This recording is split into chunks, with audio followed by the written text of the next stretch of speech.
Today on Woodturning, we're going to be making a ring.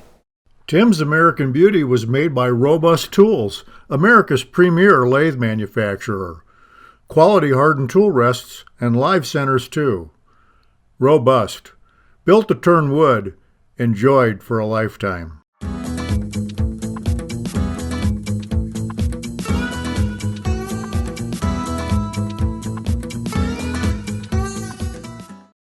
Thompson lathe tools, made by a woodturner, for woodturners. This is a project I've been meaning to do for quite a while. And it's not exactly something I wanted to do, but I have to do because a while back I lost my wedding ring. Now I really didn't lose it. It's in the house somewhere. It's the only place I ever take it off, so I know it's in there somewhere, but the wife is kind of upset that I'm walking around naked. So I decided, let's make a wedding ring.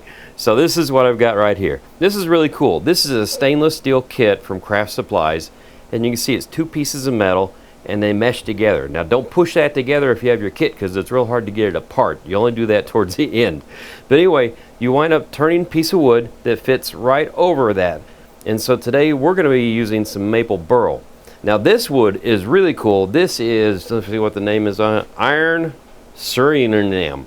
I got this because I thought it was so cool because look, it's got sapwood and heartwood. I thought that's really cool, right? Well, if you also notice it has a lot of wax on it, and dummy me went ahead and turned it. Can't turn wet wood, you need really dry wood. So in this ring, you can see right here, see that black mark? That's where it cracked. So I put in some black super glue and filled it up. So I think it actually hid my mistake fairly well. Then there's another crack there you can't even see that I filled with super glue. So, but anyway, learn from me, don't use wet wood, use dry wood. And what I have here is a waste block of wood, and I'm making sure that I have a perfectly flat surface on there. And I've already made sure that I've got a flat surface on my blank of wood, even marked out on this side so I know which one to put out. Idea is I want to use some double stick tape to hook this onto here. Now the thing I did on my first one is I put the tape on the blank, and then as I turned I kept running into the tape as I cut, which isn't a horrible thing except for the fact that you're having to measure with calipers as you go, and the tape was getting in the way of me making a measurement. And this is very accurate. You have to be within a 64th of an inch, if not even closer, to make the bands meet nicely so you don't have a gap on them on the inside.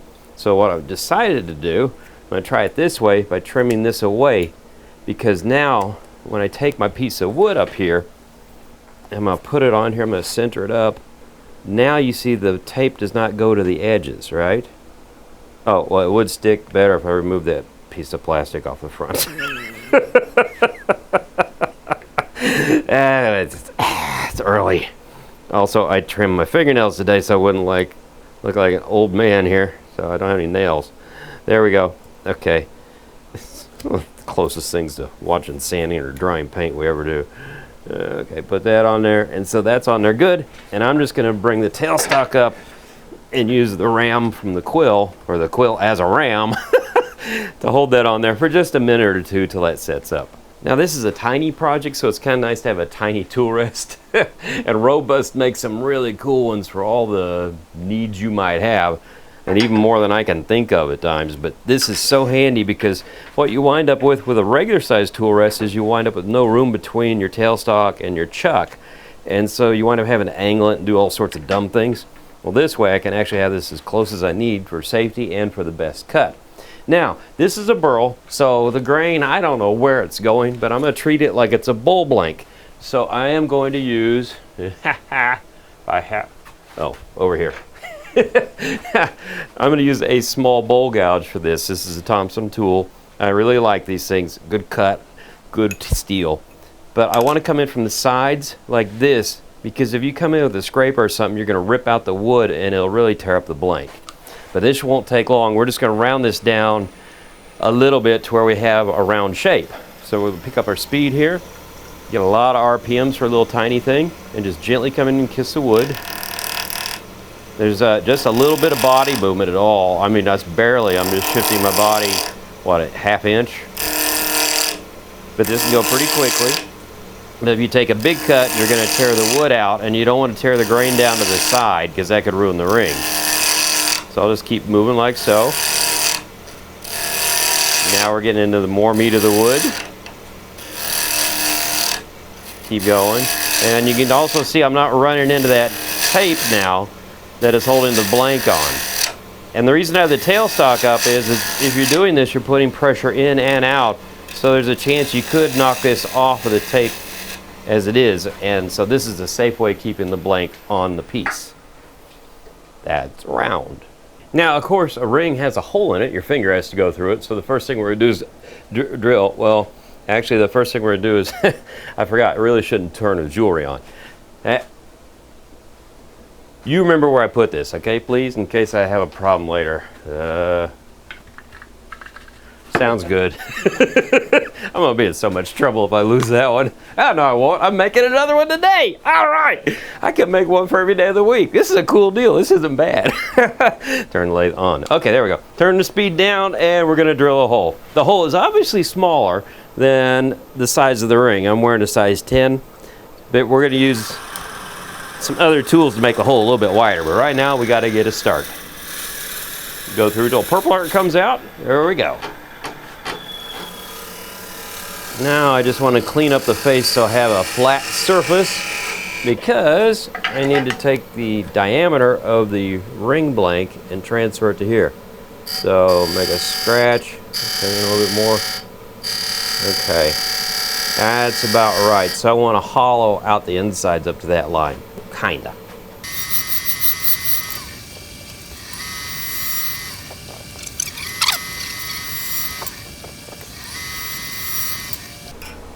Okay, so the ring fits kinda. It wiggles now. But that's the cool thing. This is a 1/2 inch thick blanket. It only has to be about 1/4 inch deep to hold the ring, right? So we have safety built in. You can also see I've only gone about half the depth of the ring here from my test, so I can waste some wood now. But anyway, I'm going to go in and make that just a tick tighter and then just finish it all the way through. So I'm doing some fuzzy math here right now. The band needs a 6.5 millimeter piece of wood to go around it, right? So 6.5 millimeter that way. I don't have a digital or millimeter caliper here. This is inches, so I'm actually using the one here just to double check that I made to make sure I'm right. So I've gone ahead, and that does look right. I've transferred that line onto there. So what I want to do is come up with a parting tool now and work my way to that line.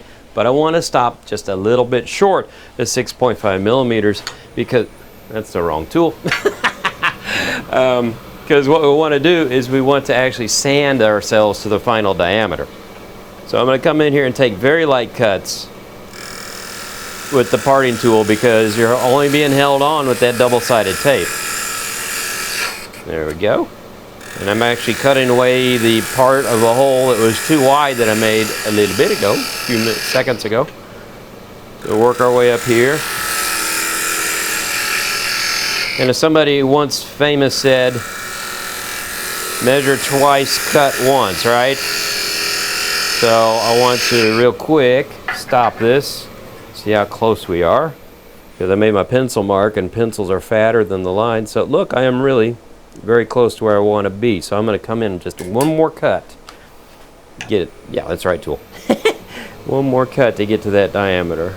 And I'm trying to go as straight as possible. Take the lightest cut possible, because that way I don't tear any side grain out.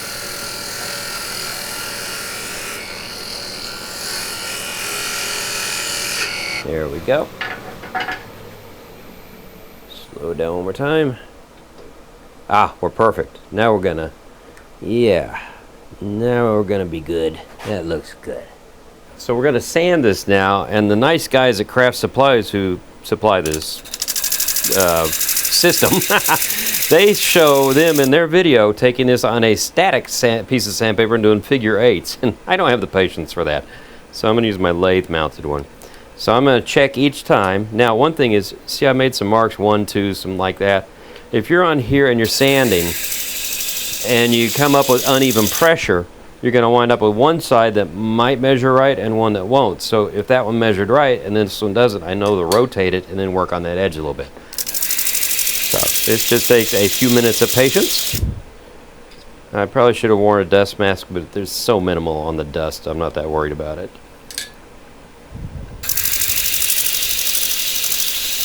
This is 5-minute epoxy, so the clock is ticking. If I talk that long, Brian's going to kill me. I want to just kind of goop this up What I'm probably gonna do is do inside the hole here and just go like so. Too much does not hurt. You're gonna wipe off the excess in a second anyway. So, okay, that's scooped.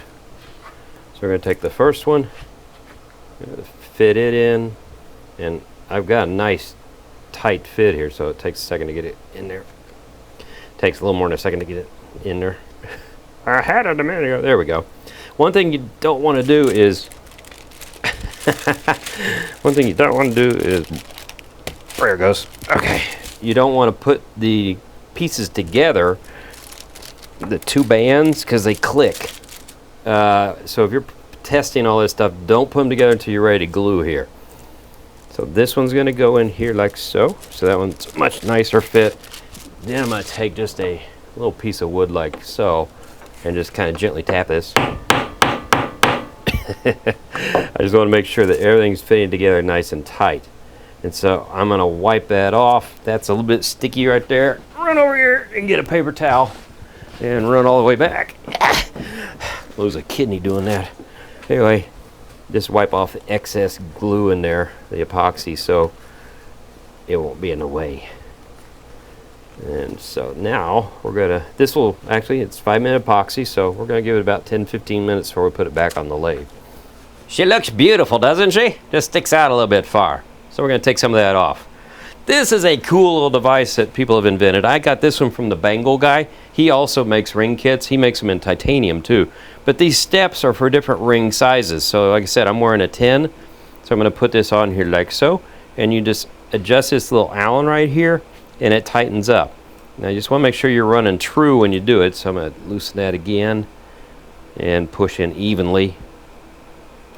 Oh, there, now we're running really true. You don't want to kill this, but you do want to be firm enough to hold it. So to take that down, remember, again, we're talking about tearing out grain and such. So I think I'm going to go with my bowl gouge again, just to nibble away at it. You could use a parting tool, but I'm not too sure what the final result would be like. So you want to be careful about it. Now remember, never move the tool rest while the lathe is running. Okay, here we go. Just little bitty cuts.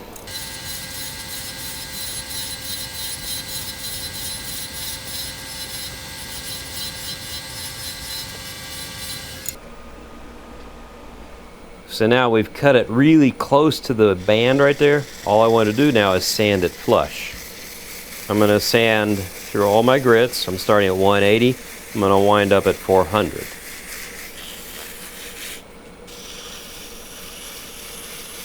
Like my wardrobe? We're going to be using super glue as a finish, so it splatters a little bit sometimes. So this is the thin stuff, right? So we're going to turn the lathe on, and you see our ring looks really nice there. It's all shined up. Just put a few drops on here, come up, and it's real quick. Swipe, swipe, and we're done, right? So you can take your accelerator and go like that, and then give it a couple seconds here. I'm just going to go to a new piece of paper, put another couple drops on it, like so.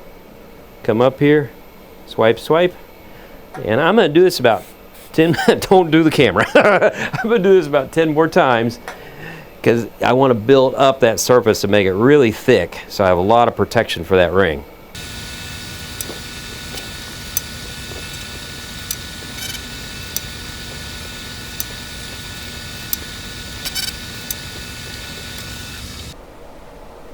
I'm lightly sanding with some 400 grit sandpaper here to get the super glue off the steel, and also just to take some of the ripples out. And then I'm going to switch to micro mesh, the diamond back sandpaper I have, bring the speed way down. I'm going to work my way through to probably about 3600 grit on this.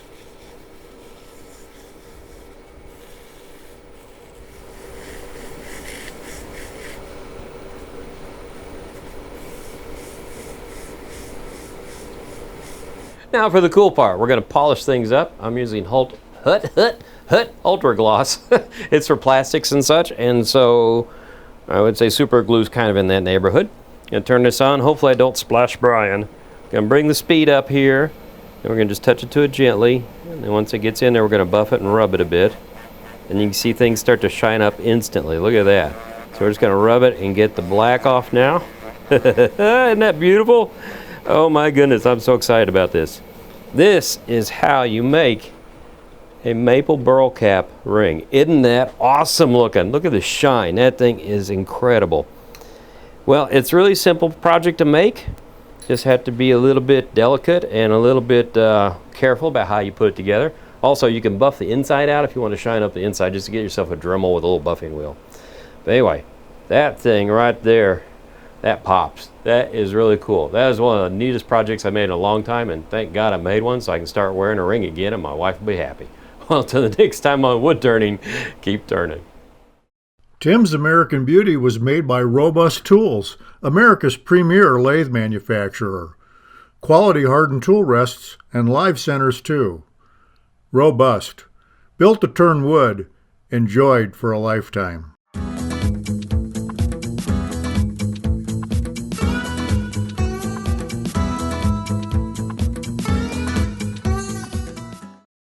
Thompson Lathe Tools, made by a woodturner, for woodturners.